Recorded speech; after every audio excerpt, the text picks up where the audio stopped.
You're listening to the Brilliant Breakthrough Podcast, episode number 5 with Maggie, Mongan, part 2.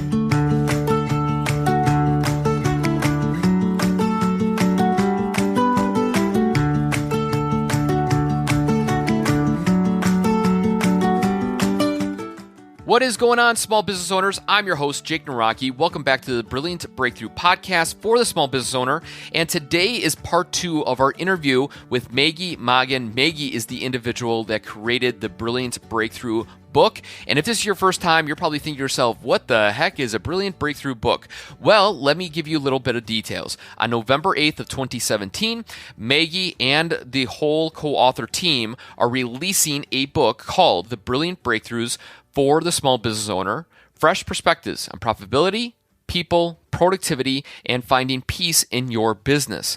And like I said, that book is coming live November 8th. And today we are sitting back down with Maggie. Maggie is the kind of the tip of the spear, if you want to say, behind this book. She manifested it. She thought of it. She decided to bring out a book to help you, the small business owner, increase everything in your business so you can thrive and succeed in the 21st century. And in part 1, if you wouldn't mind, you can always go back there. It was episode number 4. We kind of sat down, and Maggie's chapter in particular is about simplifying business success in the 21st century. And so we kind of went through the nitty-gritty of what small business owners go through, her backstory, and why this is obviously so powerful, the book that's going to be coming out very shortly. And so today we're really going to hash out part 2 of that, which is her 4 pillars that she based the book on. And of course, that is the outline for this podcast show. And so those pillars are profitability, people, productivity, and peace. And this is the 3rd chapter in the profitability chapter, where we talked with Greg Nicholson. He was on marketing, and we talked with David Wallace, who was in sales, and Maggie is kind of rounding out the 3rd spot in that pillar, I should say. So with that being said, before we get into the interview, I want to share with you one way to get yourself a great resource, 100 tips to help your small business succeed. All you have to do is go to our bit.ly link, and that is bit.ly/capital B for brilliant, capital B for biz, capital B for book. Again, it's bit.ly/capital B for brilliant, capital B for biz, capital B for book. Make sure you use capital B's to get directed to the exact location to find those 100 tips that you can use in your small business today to win for the rest of 2017 and beyond, as they say. So without further ado, let's dive into part 2 of our interview. I am going to rewind the interview a little bit so you get a little bit of context before we dive into the interview with Maggie. Nonetheless, enjoy it. We'll see you on the backside. You have kind of boiled down that there's really 4 key performance pillars that are needed. Do you mind just summarizing or just touching on each one, and then we'll dive a little bit deeper into each one that can relate to the small business owner that is listening right now? Oh, absolutely. And there is a visual in the introduction of the book. So when you get the book, whether it's the ebook or the paperback, you'll be able to get a better grip on this. But for now, performance pillar number 1 is profitability. If you don't have money, you can't serve people. That's the short story. Number 2 performance pillar is people, people, people. Without people, your business will perish. People, even if you're business to business, people are the ones who make purchasing decisions. And there's a whole team of people. I guess we'll talk about that in a little bit. Yep. The 3rd performance pillar is productivity, and it gets a pretty bad rap. And I have a different way of approaching productivity. And then the 4th one is peace. And this always surprises me because when I say the 4th performance pillar is peace, everybody sighs. And I'm like, it is possible. I promise you, it is very, very possible. Yeah. However, what amazes me is that's the one thing every human strives to have, to achieve, is peace. And yet we don't even put that in our business equation. So my clients and I do. That's where we differ. For sure, for sure. Yeah, those are obviously very strong points. And diving into the first one with profits, you have a great quote here by George Santino. He says the ultimate goal for every business is to make profit with whatever you are selling. And obviously, the whole point. There's a lot of reasons why people dive into this pool of entrepreneurship, small business. Is, to create value and connection, all that stuff. But at the end of the day, you need to bring in some type of profit into your life to make it worthwhile. Because, as we know, today's keyword, I guess the yin and the yang is, where do we find that balance? Because in today's world, you need to bring value to people for them to open up their wallets to give you their money in whatever shape or form that is for you and your business. Where does that line get drawn when you go, holy geez, I'm really giving the whole kitchen sink here. How the heck can I charge for this stuff if I'm giving away everything for free? Where is that yin and the yang of the profitability and the value statement? Write a blog. Okay, next question.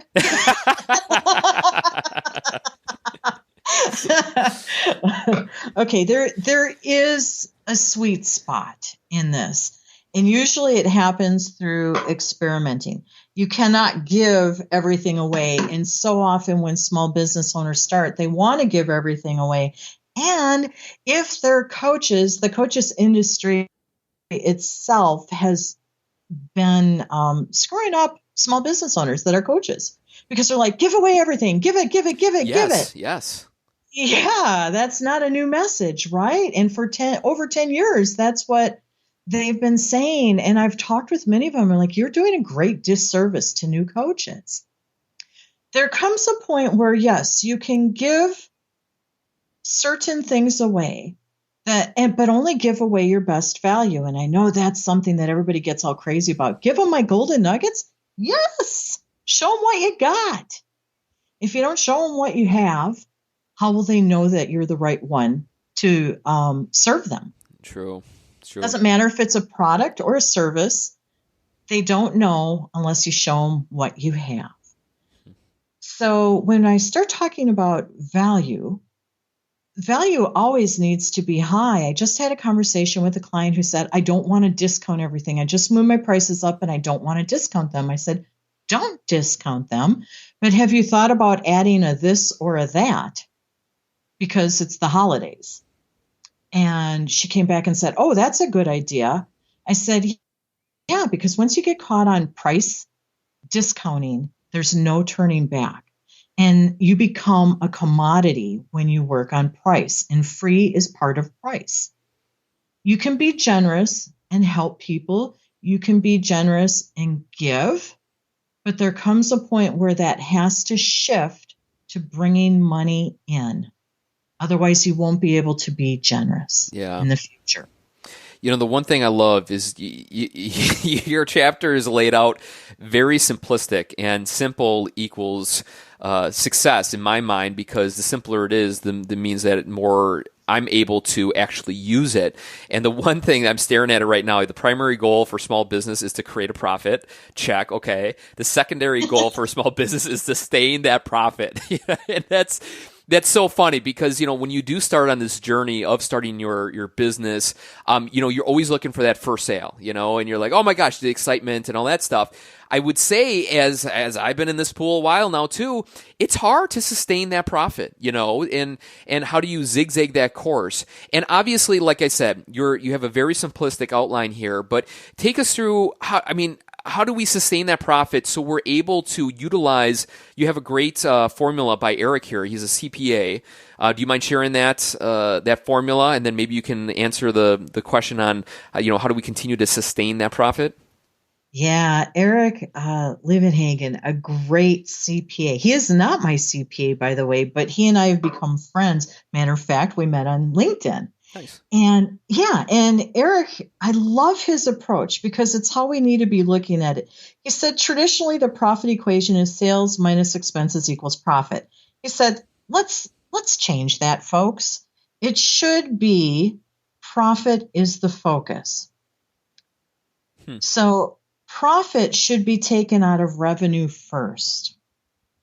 That focus then shifts us, or that equation of profit minus, I'm sorry, revenue minus profit equals cash flow should be our motivator, because we should always be working to move that profit margin needle and expand that and expand our cash flow. So we need to look at things a little differently from how we've been taught. And that's why I love talking to Eric, because he gets it, that everybody's so caught on, just make more revenue, just make more revenue. Well, why are you in the game? George A. Santino says, if you're not making profit, you're not in the game. And you know what? The IRS says that too. Oh, that IRS. Yeah. So it's one of those things that we need to really be looking at.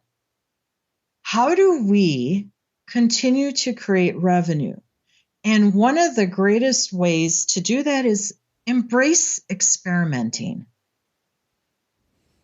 And I talk about that in the chapter. It's a phenomenal part of the entrepreneurial history, especially when we go back to how America was founded. And we talk about that in the introduction. So if you're not experimenting like, if I add these components to it, I can get this price and I can create a higher value in my customer's eyes, you're not doing what you need to be doing yet. Yeah. And this is something that I am continuously working on myself, because we always need to be looking at our business differently. I'm a big fan of a program where their kind of slogan is to hack basically somebody else's work, as in see what somebody else is doing, kind of copy it. I mean, hacking is basically saying copy it and implement it in your business. And I really feel that takes away from the creativity, that takes away from the value, that takes away your own pizzazz when it comes to you bringing yourself into the marketplace, because it's not allowing your true mind, creative spirit to come out, because you're just seeing what other people are doing and you just copy it, and then it's not really flavorful to your standard. And so the question I have is, that's kind of a standard out there because people see what's working and they go, oh, okay, well, that person had 10 million views on YouTube because of this topic. And so I'm going to force myself to think creatively and kind of copy, but yet alter it a little bit on their topic and to make it my own so that I can have 10 million views. Where is the disconnect to that experimenting? Are people really not confident in that they're able to have that creative bug? Are they relying on just trying to get that profit, so big that they don't care about experimenting? They just want to know it works and they just do? What's your feeling on that? Ooh, lots of feelings on that. Hack, trigger word in my world, because when you hack, you lose the sparkle, you lose the sequence, the power, the brilliance, the genius, and you create vanilla. So there's a lot of vanilla out there. Hack is not honoring who you are. True. It's something that I tell my clients when they start working with me. We're not going to use that word. We're not going to even think about it because it's a disservice to everyone. A lot of the unexperts that I referenced in our introduction podcast to the book series. Do you mind hitting on that, unexperts? Do you mind just giving the definition to somebody that has never heard that before? Unexpert, capital U, capital N, hyphen expert. Unexperts are people who are not practicing experts of what they're doing. They're out there saying, oh, you should be doing this because they did it once and they haven't stayed with it to work out all the bugs, and they're teaching you their one-hit wonder. Or they've seen other people do it, just like what you were talking about with this hacking concept, and they're like, I can do that and I can make money doing just that. I'll change a few words, I'll put my face and name on it, and I'll make money. Those are not practicing experts. And what I see is a lot of the unexperts are putting out the same vanilla that keeps small business owners in mediocrity. And they like that because then you continue to need them. which is very different from a practicing expert. A practicing expert knows the ins and outs, and they're going to tell you what you need for your particular type of business instead of you getting bogged down in the busyness of learning whatever that expertise is. And they're going to give you what you need so you can go ahead and learn how to feed yourself, and then they're going to cut you loose. Two very different models. Now, what was your original question? Experimenting, and I guess as you were talking, the one thing, like I said, in my world, what I'm learning, or the people that I watch, they just say basically copy what's working and implement it in your own style. And it's really easier said than done, right? Because anybody can just copy what they're doing, but it's hard to bring in your own flavor when you're staring at somebody else's content and just basically pulling it over. And I think the biggest thing is to continue that, experimenting tactic of kind of what you're doing, as in blogging 3, 4, 5 days a week, where you have to pull ideas out of the sky, where you're like, what the heck am I even going to think about? And as you continue to sit down at your computer and look at that blank screen, you are doing a great job of creating content, your own unique style, without relying or hacking or copying anybody else, because you know that you have 4 blog posts this week you need to create, and you don't have time to be going around and copying other people's stuff. And so you're doing a great job of, expanding your experimental muscle. And there's a lot of people that don't do that because they don't feel confident, or again, back to that mindset kind of stuff. And it's just easier because the path of least resistance is to basically, copy other people's stuff, what they're doing, because then it just streamlines the process. And so do you have any other, one more tip on somebody that is looking to expand their experiencing or experimental muscle?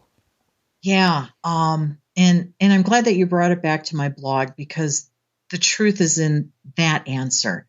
The gentleman who challenged me to start writing a blog, and I said, well, what do I write about? He said, start writing about your journey as a small business owner. And I'm like, okay. And, I did that. And I said, well, where do I go to learn about this? And he said, don't look at what anyone else is doing. Yeah. He said, just write about what you know and what you're experiencing. And sometimes it's your own story and sometimes it's others.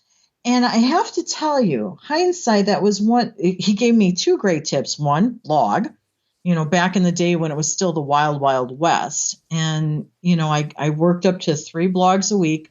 I've never gone beyond that. And now I'm down to 2 a week. I hit 900 and I started to hit a block. Okay. Or no, at 800, I hit a block and I went down to 2. But finding out what was inside me and what needed to come through for my customers with my way has been the magical touch. And it's only through actually sitting down and writing all those blogs that I found out what was in me. Now, that is a very pragmatic way to figure out what you're up to. And I don't encourage everybody to do that way. There's a lot of other ways you can do it, and you can do it quickly. But if you start blogging regularly, you'll find out what you're made out of and where your flavor really is, and then who you're trying to attract. It will reveal itself. But the key is, until we are experimenting consistently, we're just trying to create what's already out there. And that's not necessarily what's going to gain you market share or help you become a leader in your marketplace.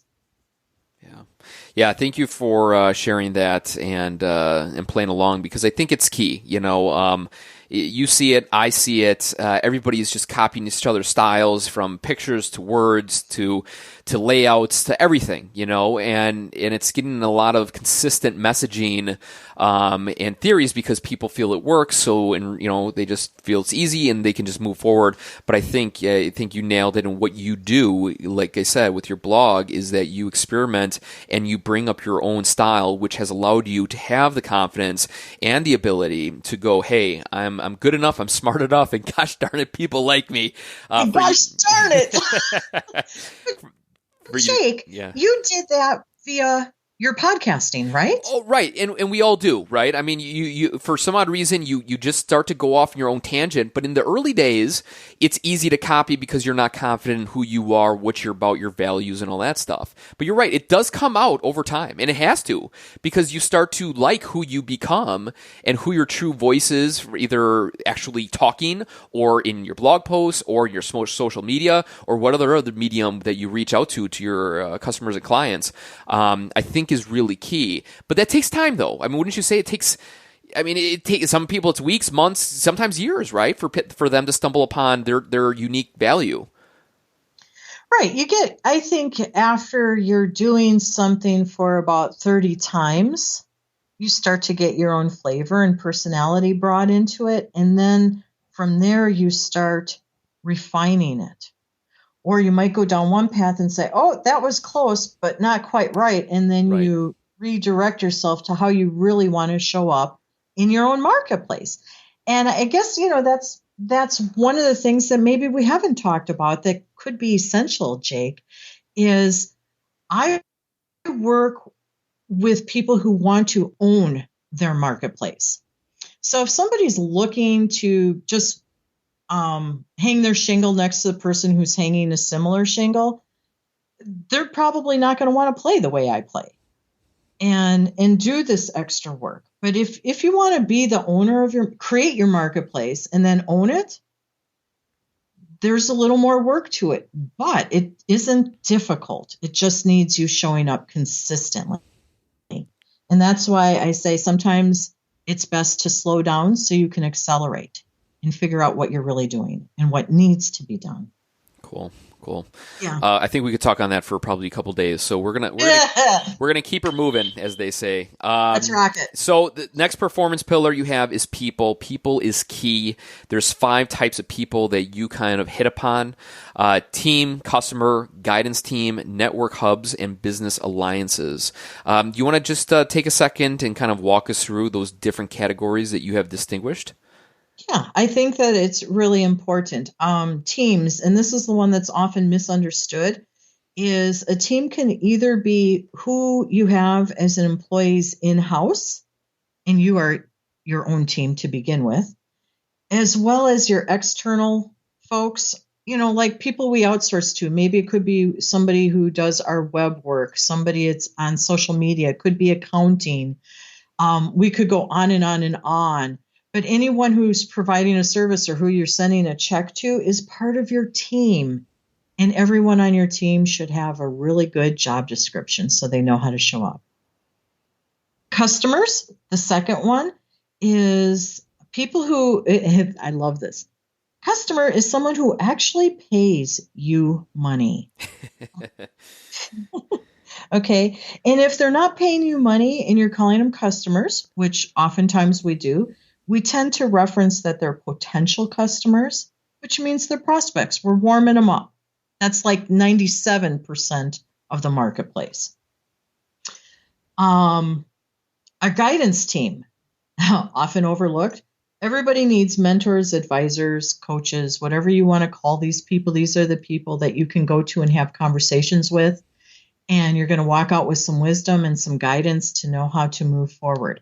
In some cases, they're paid. It depends what type of level you engage at, but even there's mentors who you meet with once a month or once a year and you pay them. There's all different types of arrangements. Don't back down from anything. Get the people that you need. Case in point, my son is a world-class flutist, and Juilliard was very interested in him out of high school, and he wasn't interested in them. And that was really hard for a parent to understand. Why not? Right. And he said, the right teacher isn't there. Huh. So he went to a different school where the right teacher was for him. He knew what he needed. Years later, after he had traveled through Europe and had done some really wonderful things, the right teacher ended up at Juilliard, and they invited him to come to Juilliard. And he studied with her, and he picked up 2 degrees from them. So he knew what he needed. Most of us aren't really that savvy. I'm not, but he was. You become savvy after a while. Right. And Start with somebody who's done what you are trying to accomplish. That's the end of the story on guidance team. True. Okay, cool. Yeah. Networking hubs. Hubs are really cool. We can call these people centers of influence. Paul Newberger, the cold call coach, that's what he calls them. Other coaches call them hubs. And I like hubs because when you think of a wheel, a hub is the center that everything goes around and the spokes reach outward. That's why I prefer to call them hubs. The hubs, one person can connect you to their whole network. Those are valuable people to have. The other and the last type of person you need in your business is a business ally. And those are people who can help you expand your business and you partner with them, like JVs. Oh, heck, even this book that we're talking about is a partnership where we have a collective coming together to spread the word on something. So people tend to forget that you really need 5 types of people in your business to make it rock. And those are the 5 roles that need to show up, and you need to be developing all of them continuously. Yeah, it would be obvious for me to say, well, out of these 5, which one is key, to success in a small business owner? And there's really there is not one, because as you break it down, they're all needed. I mean, from guidance to networks to your own team to customers to allies, I mean, you really need that framework built out. And if you are a new business owner or a business owner that maybe isn't attracting the type of business that you need or want, this would probably be a great starting point for you to at least write out and to fill in the blanks and to say, okay, who's on my team? Where are my customers? The guidance, the networking, the allies, all that stuff. And if you are really short in one area, then maybe that's the missing link. And it's not maybe going to be the one-stop shop and that's going to solve every problem in the world, but wouldn't you agree that it's a great starting point for somebody to really outline the things that need to happen for them to become a success? I completely agree with you. And that's why in my membership site, where we start working on each one of these 4 performance pillars, the very first key lesson we have under people is understanding the 5 roles and building out your list so you know what you do and don't have. It's an inventory. Yeah. And, you said, is one better than another? No, we need them all. Right. However, Gandhi, people forget often that he started out as an attorney. And one of my favorite quotes of his, and I don't remember, it's rather long, but it's, without a customer, there is no business. And he's right. It's just a plan until you have a customer. Yet you need all 5 of these roles active to make that customer happen. True. Obviously, we could dive deeper into people, but we're going to keep her moving again. The third performance pillar is productivity. This one, we kind of started the conversation with, and now it's time for us to dive a little bit deeper into. This is something that it's a very popular Google search out there. People love to learn about it, but it's very hard for people to implement a lot of these tactics. So take us through productivity. It's funny that you said Google because I laughed. Somebody was referencing me as a productivity expert, and I kept telling them, I am not that. I'm not that. I'm not that. And I said, go Google yourself. This was a couple years ago, and I'm like, oh, I guess I'm a productivity expert. Because this is one of the performance pillars that I speak of, and I guess it picked up enough traction out there. Here's the end of the story. America is a little confused in what productivity is and isn't. We are addicted to busy. Yes. Yeah. Guilty. Yeah. Yeah, we all are. Okay? We all are. And, the worst thing is it drives me crazy when I say, hey, how you doing? And everybody goes, busy. That's not what I asked. And yet that's where we default. So we're really in a world of hurt over this busy thing. And we've confused busyness with productivity. If we would start to look at what productivity is, and the first 3 letters being pro, should give us a clue, we would realize that we're busy doing a lot of stuff. And that stuff that we're doing as small business owners may not be what's moving our performance needles. It's keeping us and our calendars full and busy all day long, but it may not be delivering the performance we need to be a profitable and sustainable business. So one of the things that I tell people to do is take a really good look at what you're doing. Are you effective in what your goals are? Whatever your activities are they aligning and delivering what your goals are? And if they're not, you might have a problem. Efficiency is another animal, and that just means moving through things in a timely fashion.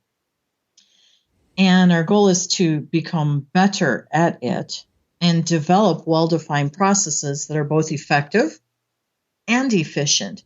But that involves us slowing down and looking at what the heck we're doing every day and what our goals are, and then finding out where the waste is and start focusing on the things that really matter. And if you're somebody who's out there that's just like winging it, you're not going to cut it for long. Sorry to tell you. When you start to work with individuals, where is the lack of productivity? Where are the wheels starting to fall off? Is it getting back to who we are, why we're in business, kind of back to those basics? Everybody says, create a mission statement, what's your value statement, all these different statements that we're supposed to create, but a lot of us don't do because we're like, I know why I'm in business, to create an income, to make a difference, to make an impact, to educate, whatever it is. Is it good for us to kind of have those statements up either around us or to reflect on when we start to drift off course? Yeah, they are. And two things tend to happen. First of all, we start on that process of, what is the business purpose? What is our vision? And then the mission, which is the how-to. And we start moving in that direction. And oftentimes, more often than not, my clients will start down that path, and then they'll find out as they start working through that what they said they want to do or what they thought they want to do and what they actually end up doing are two very different things, because they keep staying in it and working it. And that's the one thing that I don't think enough small business owners do, is they don't do that slow down to figure out the game they're playing and where it is and where it isn't and what's right and what's not, for them to then accelerate. Because if they do it well, they'll come up with their whole product development. They'll come up with their marketing plan. It actually develops itself. They'll know what their customer avatar is, a phrase I don't care for, but they'll have all that because they took the time to develop it. And then they just go like wildfire, like that other client that I told you about earlier that just skyrocketed. Sure. Because she did the work. Yeah. There's a lot of great tips that you share in this section, and obviously we're kind of running a little bit out of time, and there's one that I think is really key for mental clarity, and I think it's a nice segue into your last pillar, which is peace, and you say king or queen of cushion. What do you explain? Explain that to the audience, and why is that key when it comes to productivity? Oh, man, I've been teaching this for so long. Everybody loves it. Okay, men, you can be the king, and women, you can be the king. Okay? and you are the king of cushion. But what the heck is that? Well, you know how we rush, and we always feel like we're behind in our schedule and our day, and then that adds another day to it. And, I'm always behind, and I'm behind on this project, and I got to get this done. All that stuff that we keep saying all the time. You ever experience that, Jake? Yeah. Again, I'm raising my hand. Guilty. Yep. Okay, well, here's the deal. There's a simple solution to fixing that. Everything as a small business owner that we do is because how we set up our day. Going back to the very beginning of our conversation about that agility and that freedom to do what we want, when we want, how we want, why we want. Small business owners stack everything on top of each other instead of giving themselves like a 10 to 15 minute cushion between appointments. What if traffic is bad? What if you need to catch a breather? What if you haven't had a meal? What if a customer called in needing something? give yourself cushion so you can breathe and clear your head so you don't feel like you're always running behind. Because the truth of the matter is, that's all in your head. And you can fix it by changing your schedule. I think the biggest thing you said is clear your head. You and I, the great thing about having a podcast is that you're able to, of course, you want the podcast to be unique and kind of have a nice flow to it. And, there's kind of criteria that you want. But of course, sometimes you drift off course or it doesn't, outline as nicely as you would like. But fortunately, we were able to do a take two because the first one didn't go as well as we wanted. And for me, on my side of the fence, it was because I did not provide a cushion. My mind was in a different game, a different stadium, and then you and I dove into a conversation that didn't work as well as it could have. And it was all because of that pure moment. When I saw that and read that, I'm like, yeah, you nailed it on the head, because a lot of us are trying to force, 50 pounds of sand in a 5-pound bag because we need to. It's the hustle. It's the grind. It's the continuous, achievement. I'm an achiever. I got to go for it. And you just think, go, go, go. But really, what are you serving? If you have to do a take twice episode, you're wasting even more time, as opposed to letting yourself breathe for 5 or 10 minutes, get clear, get focused, and then dive into it. So huge point. Yeah. And what about giving yourself that 10 or 15 minutes so you can make all the notes that you need, create your action plan with what you just went through, and then clear your head and be present to go into the next thing. Right. Oh my gosh, that is a game changer. That's all I got to say. It is a game changer. And from experience, I'm totally taking your point and molding it into my own, but don't be afraid to apply that to either side, either beforehand or after, because as you know, the most important things that are brought up during a conversation are usually lost because you're like, shoot, I'm running late with my next client or my next phone call. I'll get to it later. I'll remember the key things that we talked about, and then we all know what happens. Our mind is a sieve, and then things just sprinkle, they fall right through the cracks. We're like, oh man, there was this gold. There was nuggets of gold in that conversation that I totally forgot about, or I didn't write down, or I didn't, reflect an email as a reminder to both parties and help us out. So huge point. The sigh in the room, the last pillar here, peace. Yeah. Okay. So we talked about hacking, right? Yes, we did. Okay, now here's the other 2 words, and you just said them like a whole minute ago, and that was hustle and grind. Yeah. Okay, your business doesn't need to be a grind. Yeah, that's a good quote right there.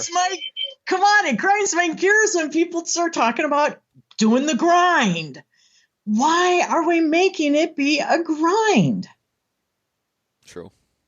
Why can't we say, cool, I get an opportunity today to do X, Y, and Z. I'm so blessed because I've taken the time to learn how to connect to a podcast. I've taken the time to get training on whatever. And I can rock it out now. I can do my own videos. I don't have to pay somebody gazillions of dollars in their studio. I can do it. I am blessed. Why don't we stop and shift how we're approaching our own business in our own minds? Yeah. I don't know why more people aren't doing this. We all talk about it's time to go meditate. Bring that to your business. Become more mindful with your business.